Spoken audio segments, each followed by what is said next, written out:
All right, let's dive into a story that is just wild. It's all about leadership, faith, and what happens when you're faced with an impossible choice. I mean, what do you do when an army of 1 million soldiers shows up on your doorstep? We're about to meet a king who had to figure that out, and fast. But first, I really want you to think about this. Put yourself in his shoes for a second. Imagine you're the one in charge. You've done everything by the book. Your country is safe, people are happy, and then you get the news.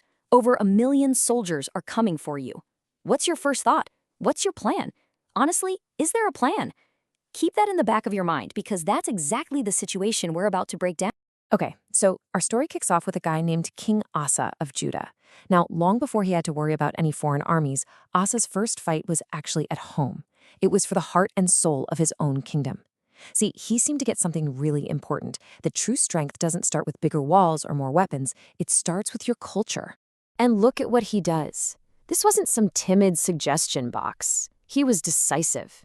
He went through and tore down foreign altars, smashed sacred stones, and chopped down these things called Asherah poles. But it wasn't just about destruction, right? He was also building something. He commanded everyone to get on the same page, to seek the same God, and follow the same laws. He was basically hitting the reset button on the entire culture, from the top down. And what was the result of all this internal work? Well, it's put so simply here, but the impact is massive. And the kingdom was at peace under him. Plain and simple. By getting his own house in order first, Asa created a period of real deep stability. It's a clear cause and effect. So the kingdom's finally stable, it's peaceful. Time to kick back and relax, right? Nope, not for Asa. He looked at this time of peace and saw it as a golden opportunity. He switched gears from reforming the culture to reinforcing the kingdom itself. And you can hear his strategy in his own words. He gets his people together and basically says, look, this peace we have, it's a gift. Let's not waste a second of it. Let's build. He understood that peace wasn't just an end goal, it was the perfect time to get ready for a future that, well, might not be so peaceful. That's some serious foresight. And again, the outcome is just as direct and powerful. So they built and prospered. It worked. The strategy paid off. Building up their defenses led directly to prosperity. They were getting stronger inside and out. But you know how these stories go. All that peace, all that preparation, it was all about to be put to the ultimate test. The quiet years came to a sudden, absolutely terrifying halt. A threat appeared on the horizon that was so big it threatened to make all of Asa's hard work look like child's play. Now, let's be clear about something. Asa's army was not small. We're talking 580,000 soldiers. That is a massive, powerful force in any time period. You'd think an army of over 500,000 could handle just about anything. But then you hear about the other guy, Zerah the Cushite. And his army, the text says thousands upon thousands. The actual number is just staggering. 1 million men. 1 million.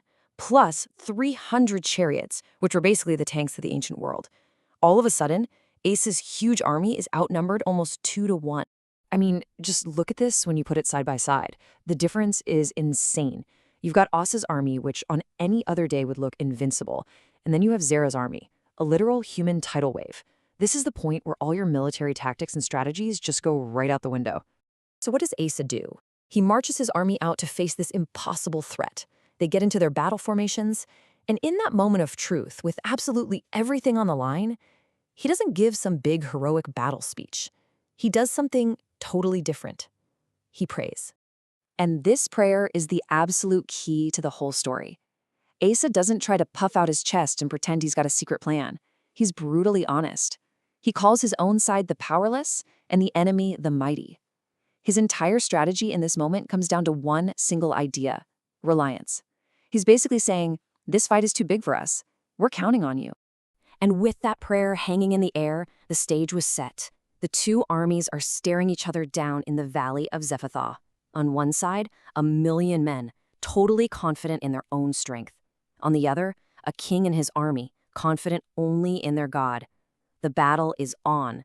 And then, it's over. Just like that. The source doesn't describe some long, bloody battle. It's incredibly direct. It says, the Lord struck down the Cushites. It was a sudden, decisive event that sent the million-man army running for their lives in pure terror. All Asa's army had to do was chase them down and finish the job, crushing them so completely that they couldn't even think about coming back. The victory was just absolute. Asa's army came back with a massive amount of plunder. They took over enemy villages and captured incredible numbers of livestock, sheep, goats, camels, you name it. This wasn't just a military defeat for the invaders, it was a total collapse of their entire operation. And after that impossible journey, that incredible victory, they turned around and went home to Jerusalem. The crisis was over. So, this brings us all the way back to that first question. Asa's story shows a leader who did everything right. He fixed his culture, he built up his defenses. But when he was staring down an impossible threat, none of that was enough by itself.